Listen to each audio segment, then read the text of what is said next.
A Russian state-backed hacking group has hacked and doxed a trove of Lockheed Martin employees. Will the U.S. do anything about this? And where are all the escalation bros claiming that this is a dangerous escalation? I'm Paul, U.S. Army combat veteran. Let's get into it. Okay, so this is actually a part of a series of stories. The Russian-backed hacking group known as Star Blizzard, I think, if I'm getting this right. No, I'm sorry. This is Evil Web. Star Blizzard, we're going to take a look at in a minute. But Evil Web has, what a fucking name, has actually hacked into Lockheed Martin. This is troubling for a whole bunch of reasons. One is that Lockheed Martin designs a lot of software that's used in secure U.S. military systems. And so while it doesn't appear that the hackers breached secret or top secret data, it is really troubling that Lockheed Martin can't secure themselves from Russian hackers. What does that mean for the products that they build? But they were able to get hacked by a Russian-backed hacker group known as Evil Web. The actual tactics that they used were pretty unsophisticated. The report is that they used official sounding spear phishing emails targeting Lockheed Martin employees. They were then able to get a hold of actually a fairly large number of a published list of names of Lockheed Martin employees with phone numbers and employee email addresses censored, but the message is clear. It says, listen, we, the Russian government, have gotten a hold of your name, phone number, and email, and we could find out a lot more about you. It's an intimidation tactic, right? Sort of like a mob boss showing pictures to a business owner of his wife and family and saying, man, what a nice family you got there. And so this kind of intimidation is something that, again, the U.S. Will make a bunch of probably empty statements stating that it's not acceptable. In fact, Lockheed Martin's pretending like this is fine. They said, quote, we are aware of the reports and have policies in place to mitigate cyber threats to our business. Well, they don't seem to be working great, Lockheed. They continue, we remain confident in the integrity of our robust multi-layered information systems and data security. And while in one sense that appears to be true, on the other sense, if you're one of the employees, you probably don't feel that confident in their robust multi-layered information systems and data security. So Lockheed Martin said official stance is this didn't happen, and if it did, it totally isn't bad. And of course, the Russian government says, well, then why do we have your email, your employee list? Now, Evil Web also was known to target, 2 months ago, the French government, shutting down the French National Cybersecurity Agency, bizarrely enough, in response to the arrest of Pavel Durov, Telegram's founder, which is incredibly weird because Pavel Durov is a persona non grata in Russia. He famously abandoned his flagship product VK when the Russian government demanded access to Ukrainian user data. He told them to go fuck right off, and he relocated to Dubai and founded Telegram. So the fact that the Russians are now claiming Pavel Durov as one of their own is itself just kind of bizarre. But you have to understand that part of the objective here with these folks at Evil Web is and the larger Russian government hacking efforts, it's in part intimidation, it's in part humiliation, right? The point isn't that it's not about defending Pavel Durov. It's about sending a message to the French National Cybersecurity Agency that even though you're the National Cybersecurity Agency of France, you are still penetrated by a bunch of NEETs who literally name themselves Evil Web. This is part of a larger campaign by the Russians. We're going to take a look at the deeper and more sophisticated attempts targeting even more entities. But first, if you want to help me out, I'm not part of any government. And you know that the Russians, they are all about buying off influencers. Well, I'm not for sale. And part of the reason is because I have you guys at my corner, right? Over on combatvetnews.com. This is my answer to Patreon, where membership, you can get a membership at any one of these tiers, and that will get you access to the twice-a-week members-only videos, weekly Q&As, shout-outs, and recognition, depending on the tier. So check the link in the description. Come on over, join us. We just took a look at some absolutely crazy weapons that have been deployed in and around Ukraine. It seems like a lot of both Russia and Ukraine are pulling out the stops in terms of weapon systems. All right, so let's talk about the other major Russian hacking group that's been very busy lately. This is known as Star Blizzard. Evil Web, Star Blizzard. These names are not wowing me here. Maybe they're more badass sounding in Russian, or maybe they're just generated by those questionable Russian LLMs. What is it? Yandex AI or whatever. That would track. But Star Blizzard just simply targeted their victims with, again, spear phishing emails, authentic sounding emails from a trusted source. The emails sought access to victims' internal systems to steal information and disrupt activities.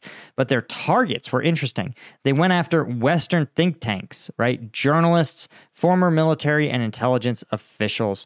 And this is from Microsoft in the US, right? Again, Star Blizzard not caught by the NSA or any of America's, the American government's counter espionage. No, it was Microsoft, guys who made Xbox. And Star Blizzard, our persistent, sophisticated group, did detailed research on its targets before launching an attack. They went after, again, civil society groups, so likely, possibly like Friends of Ukraine type NGOs, U.S. companies, as we talked about, folks like Lockheed, American military contractors, and the Department of Energy, which is crucial because it oversees nuclear weapons programs. Now, a U.S. court unsealed documents that authorized Microsoft and the Department of Justice to seize, it says, 100 website domain names associated with Star Blizzard, which to me tells us that Star Blizzard, part of their MO, was likely to actually, and this would be very normal for Russia, to say, listen, we want to hack, let's say, former DIA chief. Well, you say, okay, we get his email, and then you say, hey, former DIA chief, I'm a representative from your bank or from Google, and we need you to reset your password. Here's the link.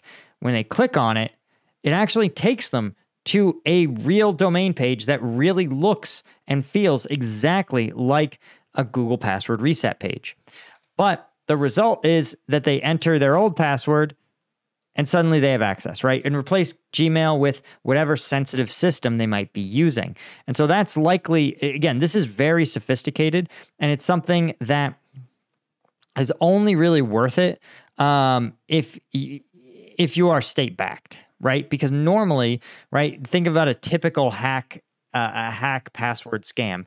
You might see some level of spear phishing, but you definitely won't see these kind of back-end website constructions. They're very expensive to do. They're very time-consuming. And if they fail, you don't get paid, right? And oftentimes, even if you do, like, let's say you could hack into my bank info. Well, I can still call my bank and I can say, listen, just undo these transactions, right? Wire transfers are fairly traceable and fairly interruptible. And so as a for-profit enterprise, it's not great. You usually, the better return, as we've seen, is, again, things like Bitcoin investment scams, pretending to be someone you're not, and getting lonely elderly folks to send you their money. Those scams are just so much more easy to run. So again, it makes me think that this is definitely state affiliated, and these objectives are not about making money. As they point out, according to the filing, authorities haven't gone into detail about Star Blizzard's effectiveness, which usually means that it was pretty effective, because the DOJ will love to tell you that when they thwarted crimes, but if they're mum about it, it probably means they got a lot of people, right? Again, Lockheed Martin's whole wings of Lockheed Martin got doxxed. They say the Russian government ran this scheme to steal American sensitive information using seemingly legitimate email accounts to trick victims into revealing their login credentials. With the continued support of our private sector partners, i.e. Microsoft did all the work, we will be relentless in exposing Russian actors and cyber criminals only after they have completed their hacking operation. Again, last year, the British authorities busted them doing a multi-year cyber espionage campaign against UK lawmakers. So again, bear in mind, they're like, wow, we caught them in this long-running scheme. Well, why didn't you catch them when the scheme started, guys? And Microsoft's like, we totally been watching their activities since 2017, but it's not the same thing as actually stopping them. Anyway, I point this out, guys, because I think the takeaway is, one, trust no one, but also that the Department of Justice and the escalation bros, they love to take the U.S. changing its policies vis-a-vis Russia, and they say, wow, this is a dangerous escalation. You're really playing with fire. You guys shouldn't do this. But when Russia reaches in and attacks in a cyber sense, the U.S. infrastructure or key U.S. personnel, right? When it reaches across the world and goes after our leadership and defense officials personally, we just go, well, that's those Russians, those crazy Russians. And I think that's kind of cowardly. The fact that there is no real retaliation, the U.S. just kind of takes it on the chin. It emboldens Putin, and it emboldens the Kremlin. It makes them think that, yeah, the U.S. really doesn't respond to anything we do, and so we can just keep doing it, or we can even ramp it up. As I always point out, there are, in Europe, there's a publicly acknowledged campaign by Russian intelligence to burn defense warehouses, stage demonstrations, attacks. You might even recall a Chechen utility employee who was snooping around a special forces officer's home.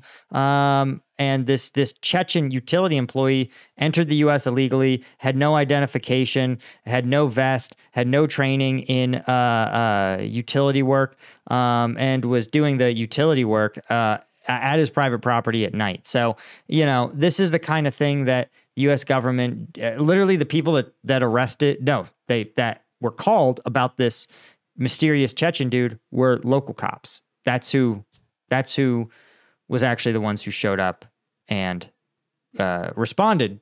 Bear in mind, the person who actually enacted some justice on this dude was the special forces officer who put this Chechen dude full of holes, because this is America. I don't know what you expected to happen.